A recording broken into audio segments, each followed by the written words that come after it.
Standard 5 subject drawing chapter number 5 topic है object drawing perspective. तो आज हम पर्सपेक्टिव और मेज़रमेंट और लाइट एंड शेडो के बारे में सीखेंगे। तो सबसे पहले हम बात करते हैं पर्सपेक्टिव की। तो यहाँ पे काफ़ी सारे ऑब्जेक्ट हमें दिखाए गए हैं।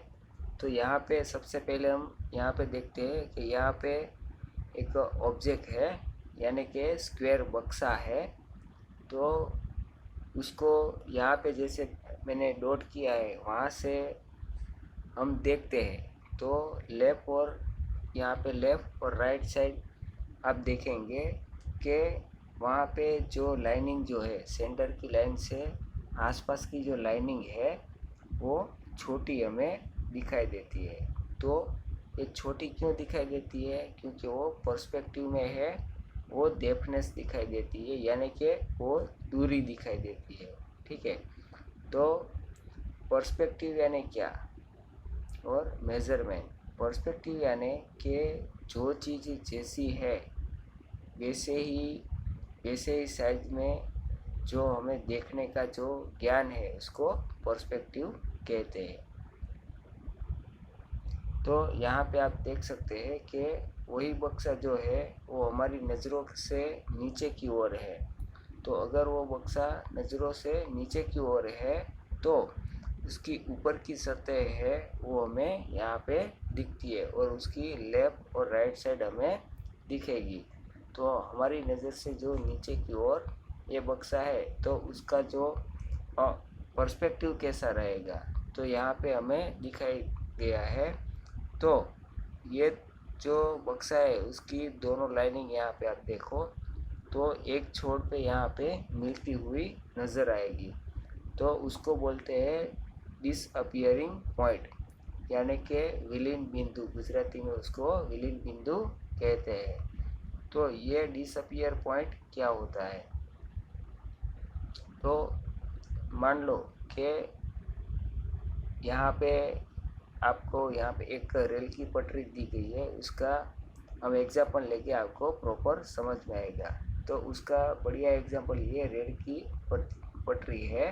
तो यहाँ पे आप देखेंगे कि ये आगे जाके दोनों जो पटरी है मिलती हुई हमें नज़र आएंगी। तो क्या ये वाकई में मिलती होगी? नहीं, पर वो दूर से हमें दोनों पटरी जो है वो मिलती हुई नज़र आती है। तो ये दोनों जो पटरी मिली हुई है तो उसका जो दोनों पटरी है वो जहाँ से मिलती है, जहाँ पे उसका एंड होता है, उसको हम कहेंगे डिसअपियर पॉइंट। तो डिसअपियर पॉइंट को ध्यान में रख के अगर आप ड्रॉ करोगे तो प्रॉपरली ड्रॉ होगा। दूसरी बात कि पर्सपेक्टिव यानी कि जो भी ऑब्जेक्ट है वो दूर है तो हमको छोटा दिखाई देता है, पर वो वाकई में छोटा नहीं होता। उसका जो नॉलेज होता है उसको हम पर्सपेक्टिव कहते हैं। यानी कि क्या कि जब हम ट्रेन में जनरली सभी ने मुसाफरी तो की होगी, की है ना।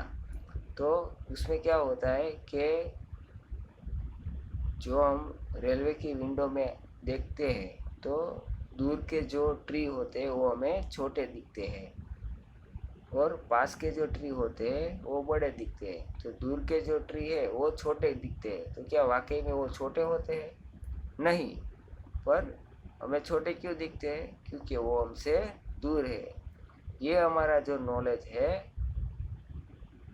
कि दूर है उसके लिए हमें छोटे दिखते हैं, वास्तव में वो छोटे नहीं होते हैं। तो ये जो नॉलेज है उसको बोलते हैं पर्सपेक्टिव। दूसरा एक उदाहरण के रूप में हम देखते हैं कि यहाँ पे एक हाउस दिखाया गया है। तो वो हाउस है, उसका आगे का जो हिस्सा है, आगे का रूफ है, आगे की जो छत है वो बड़ी साइज है और पीछे की जो साइज है वो छोटे ही साइज है।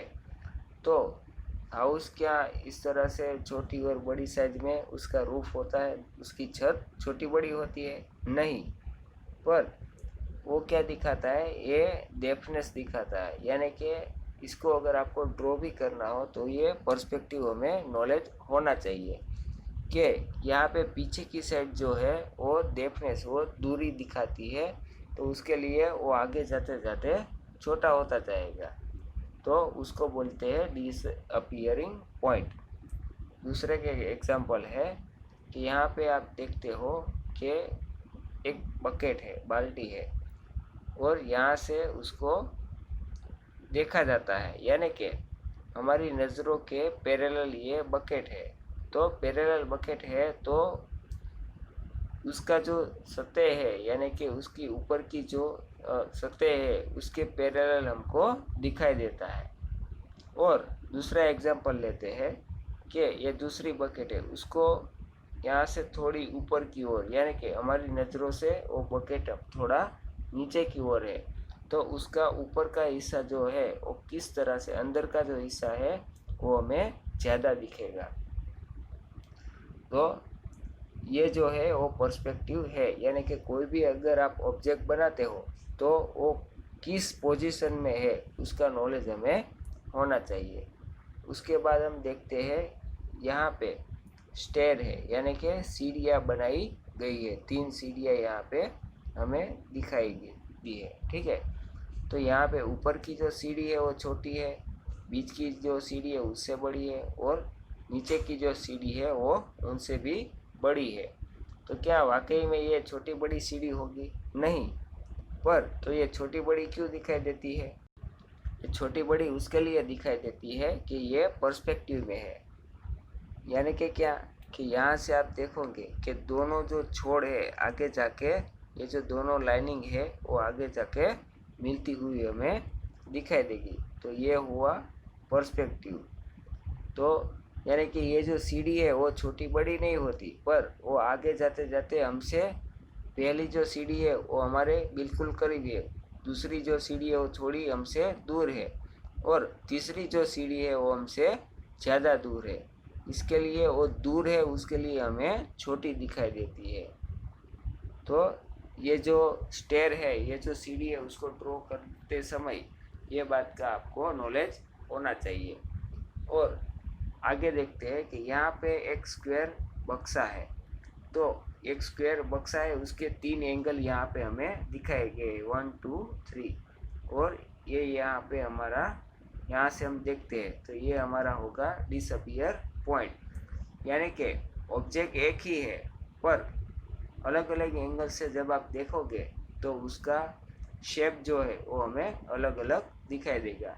सपोज़ कि एक बक्सा है, उसके आसपास 10-12 स्टूडेंट को बिठाया जाए और सभी को एक ही ऑब्जेक्ट का ड्रॉ करने को कहा जाए, तो क्या सभी का ड्रॉ सेम आएगा? नहीं आएगा, क्योंकि जो एंगल से जो स्टूडेंट बैठा है वहाँ पे उस एंगल पे जो उसको ऑब्जेक्ट दिखता है उस हिसाब से वो ड्रॉ करेगा। तो सभी का जो ड्राइंग है वो सेम नहीं आएगा, पर ऑब्जेक्ट तो एक ही है। तो उसका रीज़न क्या? तो वो बात यहाँ पे मैं आपको दिखाता हूँ। सपोज़ के ये हमारा जो डायरेक्शन है, जो विलिंग बिंदु डिसअपियर पॉइंट है, यहाँ से हम देखेंगे तो ये ऑब्जेक्ट जो है उसका लेफ़्ट और राइट हिस्सा हमें दिखाई देता है, उसकी ऊपर की ओर और नीचे की हमें सतह नहीं दिखाई देती है। ठीक वैसे ही ऊपर का जो बॉक्स है उसकी ऊपर की सतह वो हमारी नज़रों से ऊपर की ओर है, तो ऊपर की सतह और पीछे की 2 सतह हमें, 2 साइड हमें नहीं दिखाई देगी। यानी कि 2 आगे की साइड और नीचे का जो हिस्सा है वो हमें दिखाई देता है। तो यह क्या दर्शाता है? वो हमारी नज़रों से ऊपर की ओर है। ठीक वैसे ही लास्ट जो नीचे का जो ऑब्जेक्ट है, तो उसमें ऊपर की सतह और लेफ़्ट और राइट की सतह हमें दिखती है, पीछे की 2 साइड और नीचे का हिस्सा हमें दिखाई नहीं देगा। तो ये ऑब्जेक्ट है वो हमारी नज़रों से नीचे की ओर है। तो इस तरह से यहाँ पे भी आप देखोगे कि सभी की जो लाइनिंग है वो आगे जाके मिलती है, तो उसको डिसअपियर पॉइंट कहा जाता है। उसको प्रॉपर पर्सपेक्टिव में कोई भी शेप बनाना हो तो इस सब रूल्स का हमें ध्यान रखना होता है। तो ये हमारा हो गया पर्सपेक्टिव और मेजरमेंट। तो आगे हम देखते हैं लाइट एंड शेडो।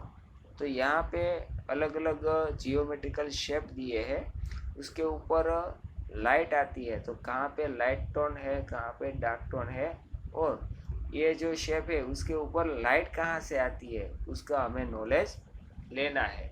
तो इनसे क्या होगा कि जब आप स्केच बनाओगे, light and shading object drawing बनाओगे, शेडिंग बनाओगे, तो ये नॉलेज आपको काम आएगा। सबसे पहले यहाँ पे हम लेते हैं रेक्टेंगल। तो रेक्टेंगल में लाइट जो है, ये रेक्टेंगल जो शेप है उसमें लाइट कहाँ आती है, तो यहाँ पे हमें साफ दिखता है कि यहाँ पे रेक्टेंगल में सेंटर जो है उसके ऊपर लाइट आती है, और लेफ्ट और राइट साइड जो है वहाँ पे लाइट नहीं आती है, तो उसके लिए वहाँ पे शेड हमें दिखाई देता है। सेम उस हिसाब से यहाँ पे आप स्क्वायर देखो, तो स्क्वायर में लाइट कहाँ पे आती है, लेफ्ट साइड पे, ये लेफ्ट साइड पे लाइट आती है, और राइट साइड पे पीछे की ओर आप देख सकते हो कि पूरा डार्क दिखता है। तो लाइट कहाँ से, लेफ्ट साइड से आई। ठीक उसी तरह ट्रायंगल में हम देखते हैं, तो यहाँ पे लाइट कहाँ से आएगी, ऊपर की ओर से लाइट आती है, और नीचे की ओर आते आते जो लाइट नहीं पहुँचती है तो वहाँ पे शेडो है। ठीक उसी प्रकार यहाँ पे पिरामिड है, तो पिरामिड पे लाइट कहाँ पे आती है, यहाँ पे राइट साइड पे, तो लेफ्ट साइड जो है वहाँ पे शेडो दिखाया गया है। ठीक वैसे ही यहाँ पे सर्कल है, तो सर्कल में भी लाइट कहाँ से आती है, तो ये सेंटर में लाइट है, तो उसके लिए वहाँ पे वाइट इफेक्ट है, और उसके आसपास डार्क टोन है। और लास्ट में आप देखें तो यहाँ पे सिलेंडर का जियोमेट्रिकल शेप है, तो यहाँ पे लाइट कहाँ से आती है, राइट साइड से, क्योंकि वहाँ पे लाइट है, और उसके ऊपर का जो हिस्सा है वो इस तरह से, उसमें जो लाइट है वो यहाँ पे पीछे की ओर दिखाई देगी। तो ये नॉलेज हमें रखना है, क्योंकि यहाँ पे जो कट है वहाँ से कट है, उसके लिए यहाँ पे थोड़ा डार्क टोन रहेगा, और बैक साइड जो है ये रिफ्लेक्शन यहाँ पे पहुँचेगा, तो यहाँ पे लाइट टोन रहेगी। तो इस हिसाब से आज हमने क्या जाना, ऑब्जेक्ट ड्राइंग के अंदर पर्सपेक्टिव और मेजरमेंट किस तरह से ध्यान में रखना है, और लाइट और शेडो का किस तरह से ध्यान रखना है। तो आज के लिए इतना ही, फिर मिलेंगे नेक्स्ट चैप्टर में। Okay, thank you, best of luck.